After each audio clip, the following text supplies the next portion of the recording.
I'm Janine, and this is KUCI 88.9 FM in Irvine. On today's show, I'm speaking with Dorothy Wickenden, executive editor of The New Yorker, bestselling author of Nothing Daunted, host of the weekly podcast, The Political Scene, and she's going to talk about her new book, The Agitators. Welcome to the show. Thank you so much. Glad to be here. How does it feel? Here you are, we are in a pandemic, and you have this book out. You know, the whole thing is completely surreal. I mean, the whole year has been surreal. And then I have to say that to do book talks on Zoom is ultimately unsatisfying when you're talking, to a bookstore group, because you can't see your audience. So anyway, you just feel like this kind of bodiless presence. But it's nice that people are taking an interest in the book. So I'm thrilled about that. I think that people are also looking to reconnect with things that they didn't learn the first time out, or just learn new things. And I think the book is very timely. I think there's a lot to learn about history and understanding the present. Yes. And, who would have, when I began this book 7 long years ago, who would have thought that it would have been quite as timely as it is now? It's just kind of incredible. Although I did feel as I was writing it, so I have these 3 women, and we can talk about them, who are the agitators, and they're the protagonists, and their experiences as women in America just felt so resonant. That was the 19th century, we're in the 21st century, but it felt to me so familiar. And they didn't feel like these ancient relics. They felt like they could be friends of mine today. How did you decide to focus on this as a topic? I mean, these 3 women. It came about just totally serendipitously. I was actually working on my previous book called Nothing Daunted, which also took place in Auburn, New York, which is the main locale for this book.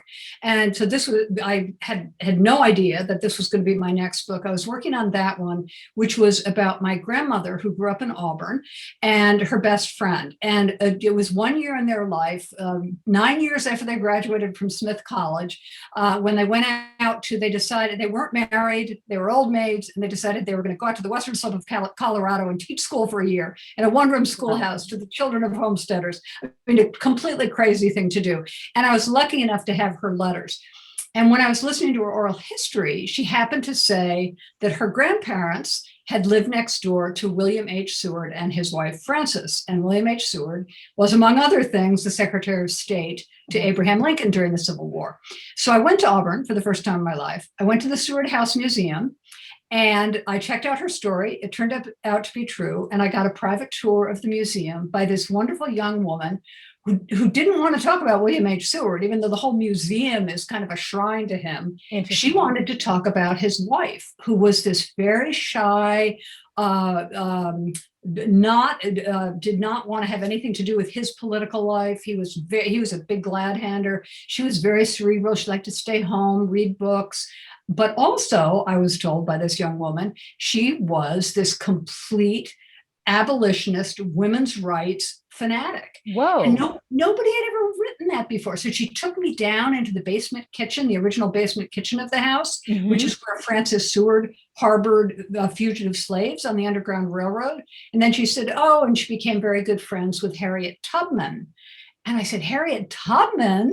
Wow. And she said, Tubman spent the last 48 years of her life right here in Auburn, just a mile down the road. So I just thought that was incredible. And then she talked a little bit about her other good friend in Auburn, who was Martha Coffin Wright, a Quaker troublemaker who was, just a rebel from birth, who just didn't want to have anything to do with all of the laws and mores of the 19th century, which kept women in their kitchens and tending to their babies and their husbands. She just thought that was ridiculous. I want to be friends with her.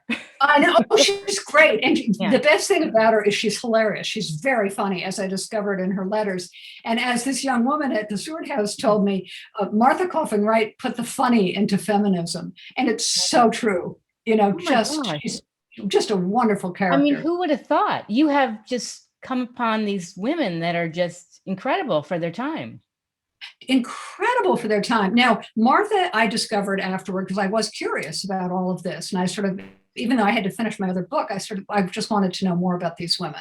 So I found out that Frances Seward, her entire, all of the letters she had ever written to her husband and the sister to whom she was very close, were archived at the University of Rochester. So I called up the curator there and I said, well, do they still exist? And she said, oh, yes. And when they were dedicated to the library, they were set aside as worthless. Now that was in around 1947. So that was completely infuriating. And of course, I now knew from this young woman at the Seward House Museum that they couldn't possibly be worthless. She was a real, under the radar. She was a real troublemaker. So I realized that no historian had really fully explored those. And then a scholarly book had been written about Martha Coffin Wright, which I read, and I discovered how funny she was. And the fact that she worked side by side with Elizabeth Cady Stanton and Susan B. Anthony in the first wave women's rights movement. And she was one of the organizers of the Seneca Falls Convention, which took place very close to Auburn. So it turns out that whole part of Western New York State was just kind of a seething hotbed of radicals beneath the largely conservative exterior. So there was just so much to explore. And it was, I mean, the reason it took me 7 years, I mean, I have a job, but it also just turned out to be incredibly rich. And so the book takes you through the 1850s, basically the antebellum period, all of the incredibly dynamic years leading up to the Civil War and then through the Civil War. Two of the women, Frances and Martha, they sent their sons into battle. Both young men almost lost their lives, one at Gettysburg. So, it was like action-packed and full and starring these undercover agents, who would really, people knew about Tubman's Underground Railroad extractions, but they didn't really know very much about the rest of her life at all. Right. Okay, so I have two questions. Have you ever thought about maybe teaching a college course? Because this subject matter is so incredible. I hadn't actually thought about the course. I thought, oh, maybe there's a podcast in this. There clearly, to me, there's a movie or a Netflix question. Series. When is the movie? Because this could be funny, educational, entertaining, everything. Yeah, and I think it would have to be a series because it does take you over such a long period of time, and you have to kind of weave together the three stories. And sometimes the women are acting together, but more often each is going her own way, but pursuing exactly the same goals. So and then they come together periodically at explosive moments, like when the Fugitive Slave Act is passed. Each one of them responds in a particular way. I feel like their personalities complement one another. Even though they were so different, and superficially you would think, different races, different classes, because Martha was middle class. She had 6 children. She did, she really was at home all day, every day. Had to do the cooking, the cleaning. She had to change the hay in the mattress. She had to, it was just, she had to haul the water from the well to bathe the children. It was never ending. What am I complaining about? Exactly. It was, throw the clothes in the washing machine. No, she just found it completely unbearable. While her husband went off and, he was a lawyer and he did kind of interesting things in his office, and she wished she could do that. Right. So there she was, and she was funny and rebellious. Frances was very quiet, and she was seething too, but it was all kind of under the surface. And so she channeled her rage through her letters to her husband, who was anti-slavery, but was not as radical as she was. So she was basically lobbying him all the time to stay true to his conscience and abolish slavery immediately, even though he said, it's not time. And then Tubman, once they got to know her well, because Auburn is midway across New York State. So once she got to know them, she made stops at their little safe houses. Both of them, they had their basement kitchens as shelters. She got to know them very well, and she became a source of incredible inspiration to them. Just think of what she meant to them. These 2 white women who were, notionally all for the things that Harriet Tubman was for, but this woman had she grew up in slavery. Age 27, she leaves her free Black husband, who will not go with her because he thinks it's too dangerous. She leaves her parents and her siblings. She walks out of slavery in Maryland, 100 miles to Philadelphia, finds a job, finds a room, gets to know all the abolitionists there, and then begins this series of extractions, which nobody did. You don't go back into slavery, especially during the fugitive slave law, when it's incredibly dangerous to do that. And she succeeded on she took a dozen trips, succeeded on every single one of them. Amazing. Just to have that inner strength and that's that drive to do that at that time. Well, absolutely. And that is the thing about Harriet Tubman that is, I'm still just awed by her. She set her mind to what she was going to do, and she just did it. Now, she believed that God spoke to her directly. She was deeply religious. She could hear his voice in her head, she said. So at one point, she's got 6 passengers with her. They're being closely followed by a slave catcher. They can almost hear them behind her. She's trying to figure out which route to take, and she hears God tell her, as she describes it, to cross this tidal stream which goes up to her neck. She can't swim, and her passengers, who are men, don't want to do it. They can't swim either, and they think it's too dangerous. So they won't do anything until she does it. So she crosses the stream. They then come with her. They make their way to Delaware, where she has a very close, trusted man who helps her. And she's gotten this horrible cold. She's really sick. And this man who's her close friend by them is really worried about her. But she has a bad tooth, and it's the tooth that's bothering her. So she picks up a stone and she knocks it out, and then she feels fine. Yeah. I mean, wouldn't you do the same thing? I'm just going to knock the tooth out. Oh my gosh. Here you are, you have this, full-time job, executive editor of the New Yorker, and you're writing this book, and it took you were so dedicated. You just never gave up. Did you feel like, you were just so passionate, you just had to just get this out there? Yeah, I sort of did. I mean, needless to say, there were really difficult moments along the way, and it's hard to write a biography of one person and then to write a kind of triple biography and to get yourself into. I wanted it to be a compulsive kind of narrative, and to get myself into the head of this fugitive slave who's been put up on this pedestal. So Tubman. And it's very hard to kind of get to the actual person. And I really wanted readers to get a sense of who she was, with her faults too. Yes. So that took a long time to figure out. So I dedicated my weekends and my vacations, but there was something so compelling about each of these women. And I remember Doris Kearns Goodwin saying once, when she was working on her book about Lincoln and his cabinet, she said, I never regretted any of the time I spent with Abraham Lincoln. And I just thought, what a wonder. And of course, I wished I had written a whole book about Lincoln. He's just incredible. And he plays a small part in my book. But that's kind of the way I felt about these women. They were really inspirational. And I hope they will be, especially to young women too, who've lived through such a difficult time and may not feel terribly hopeful about the country's future right now. Right. That's why I felt like you were so passionate about this. You had to get it out there, because these messages of these women in that time are they're resonating right now.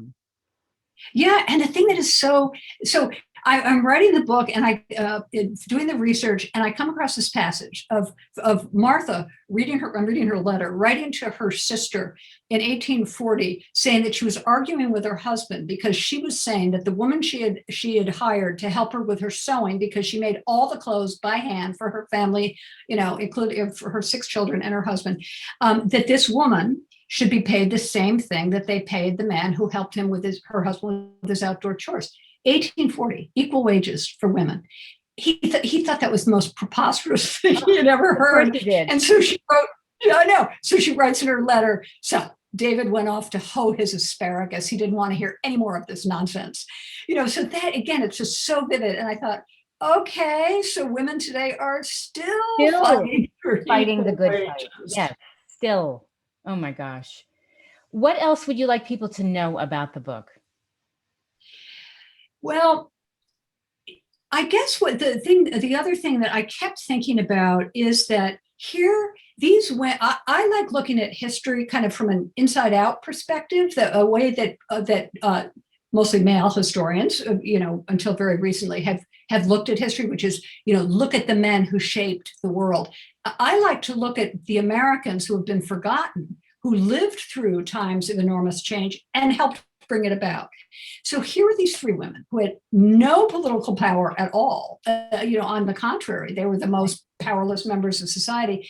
And yet look at the chance of their succeeding with any of their goals for women's rights to abolish slavery were just vanishingly small. It just seemed absolutely inconceivable. Yet they did it. So I kept thinking through, how do social movements succeed? And what does it take to make these kinds of things happen? And they were, of course, part of these two great revolutionary grassroots movements of the 19th century. And so it was kind of the Second American Revolution. And we are seeing some of this now, and we have been seeing it for some time. Black Lives Matter. Why suddenly, after, forever, when white cops have been beating up on and killing Black men with impunity, why is this now a gigantic issue that's just the entire country is grappling with? Because Black Lives Matter and other grassroots groups have said this has to stop. Right. And Me Too, the Me Too movement. Frances's sister was being beaten up regularly by her husband. This was a very common occurrence in the 19th century, even more common than it is today. And of course, it's still happening. Yes. And so Me Too, how long did it take for Me Too to kind of erupt into a thing where powerful men were actually called to account? Right. And that is still unfolding. So this is the way it happens. And unfortunately, we have to keep revisiting these terrible sins of America, as these women would call it, of America's past, in order to keep fighting and to keep getting past them. And they were so close to the American Revolution, really only 2 generations away. They totally believed in the Declaration of Independence. And they thought that this country, if it was going to be a democracy, could only succeed if there was true equality. So what they meant by equality was true social equality. So right. Martha Coffin Wright was called a very dangerous woman by her neighbors because she invited Frederick Douglass to have dinner with her and spend the night. And she thought, well, this is the way I teach people. You teach by example. Yes. And this is the way it has to be, and someday it will be. Amazing. This is an outstanding read. I mean, congratulations. It's just so relevant. How does it feel right now? Well, I'm still sort of swept up in the publicity, but it's really gratifying to hear from readers. And my father was an editor for most of his career, but he started out as a novelist. And I remember him telling me when he was still writing that the most gratifying part of being a writer is hearing from your readers. And I just think that's so true. And so you as a writer, you're laboring away, year after year, often in solitude, and it's lonely and it's frustrating and it's difficult, and you aren't sure that other people will see your characters the way you do, and that they'll respond as viscerally as you have. And people really do seem to be responding that way so far. So I'm thrilled. Have you always loved history? I mean, when you were younger, taking history classes? Not at all. Not at all. So, however, when I look back, my grandmother had this very powerful influence on me. I was named after her. I wrote my first book about her.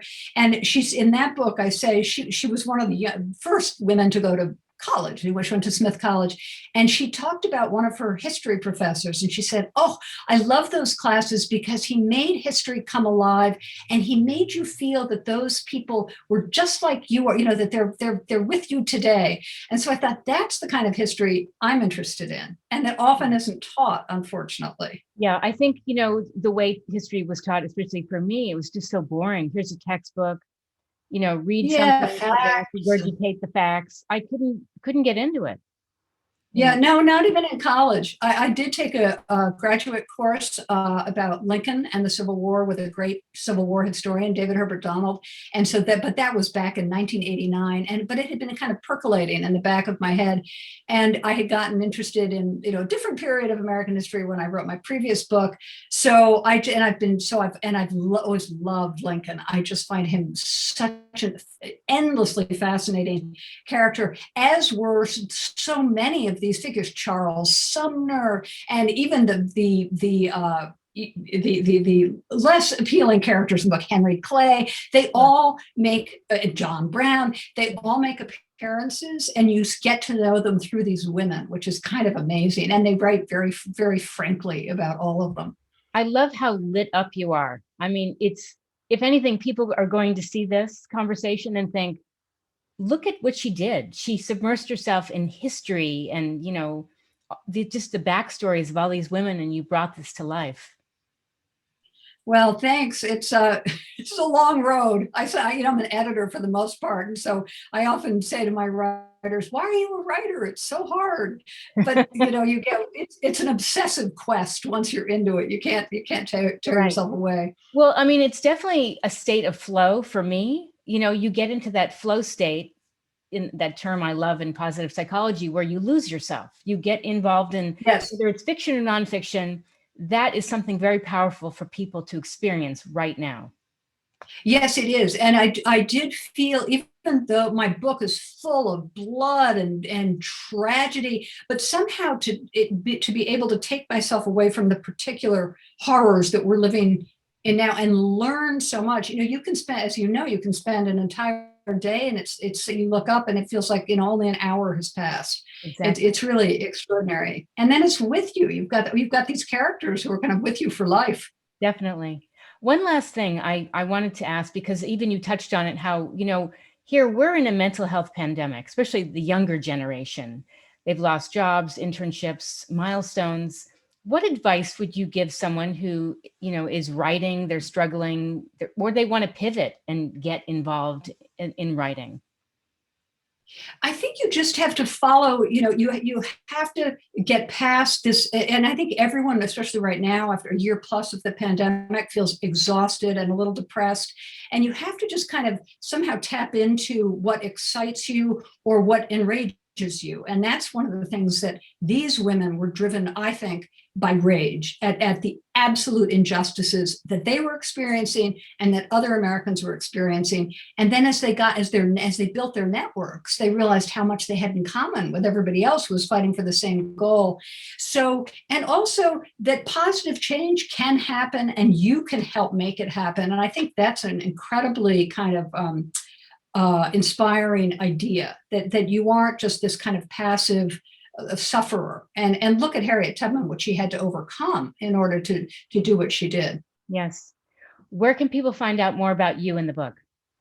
So I have my website, dorothywickenden.com. That's probably the easiest way to, because I've got a slideshow there on this book and also on my previous book, and then it lists all my events. So that's probably the best place to check. And it's been reviewed by the New York Times and the Wall Street Journal and the Star Tribune and various others. So amazing. Well, congratulations.